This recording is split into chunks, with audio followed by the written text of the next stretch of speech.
On a quiet summer evening in suburban Ohio, the soft flicker of a television lit up the living room of the Reynolds family. On screen, a denim-clad Sydney Sweeney turned heads in a sultry jeans ad that had taken America by storm. But inside that house, no one was watching. They were dead. By the time the neighbors noticed the lights were on far too late, and the family dog hadn't stopped barking in 2 days, it was already too late. And oddly enough, the TV was still playing. The Reynolds family lived in Ravens Hollow, a cozy, tight-knit suburban neighborhood just 40 minutes outside Columbus. You know the type. 4th of July block parties, potluck dinners, and neighbors who borrowed sugar and actually returned it.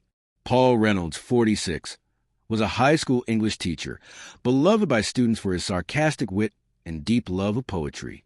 His wife, Karen, 44, ran a local flower shop and was known for dropping off bouquets anonymously at the homes of anyone having a hard time.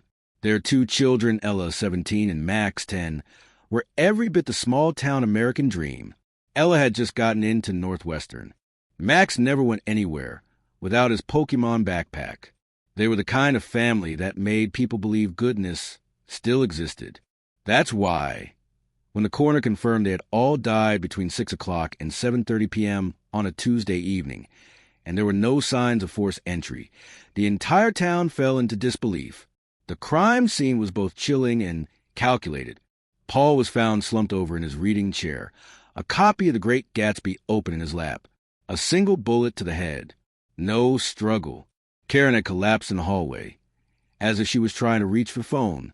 2 gunshot wounds, one to the chest, one to the shoulder. Ella was found in her bedroom, earbuds still in, a laptop open to a college essay draft titled, "Why I Want to Change the World." Max was in his room, tucked into bed like he'd been kissed goodnight. A pillow over his head muffled the final shot. There were no fingerprints, no broken windows, no missing valuables. But on the TV, playing on a loop, was a new Sydney Sweeney jeans commercial, and the family DVR show had been paused and restarted 3 times. Detectives Sarah Lorne and Mike Granger were first on scene from the Franklin County Sheriff's Office. Neither had ever worked a case like this. For murders, no forced entry, no motive, no suspects, and not even a drop of blood tracked anywhere outside the house. But they did have one strange clue.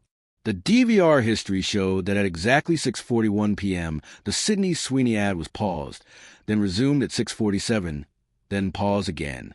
The killer had been in the house long enough to watch it. That detail would later become important.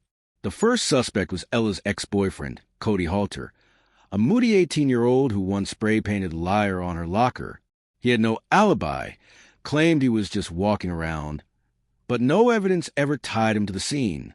Then came Paul's co-worker, Ms. Linda Marks, who'd been denied tenure and had written several angry emails. But she'd been at a city council meeting with 20 witnesses.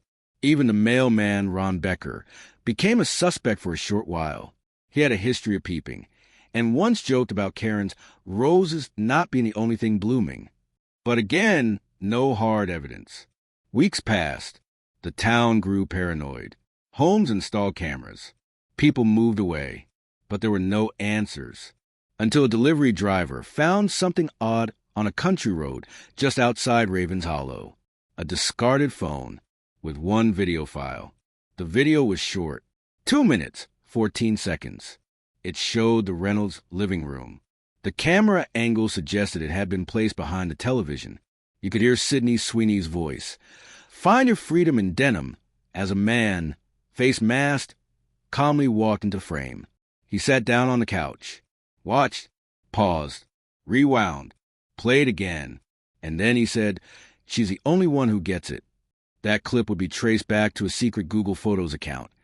And from there, authorities were able to trace the IP address to someone who had never even been a suspect. Nathan Emery was 28, a former theater kid turned grocery stocker. He lived in his dead grandmother's basement, just 3 blocks from the Reynolds home. Quiet, socially awkward, but never criminal. He had once delivered flowers to Karen's shop, watched her kindness, saw Paul help a student on the front porch, watched Ella through her bedroom window at night, and then saw the Sweeney ad. In interviews, Nathan described the commercial as pure, authentic, unfiltered truth. He felt like the Reynolds family was fake good, that Ella was just pretending to be pure. He claimed the commercial opened his eyes. So he walked into their home through an unlocked back door and executed them, not out of rage, but out of a belief that they were actors in a lie. As police dug deeper, they found notes, journals, and audio logs. Nathan had been planning this for months, and he wasn't done.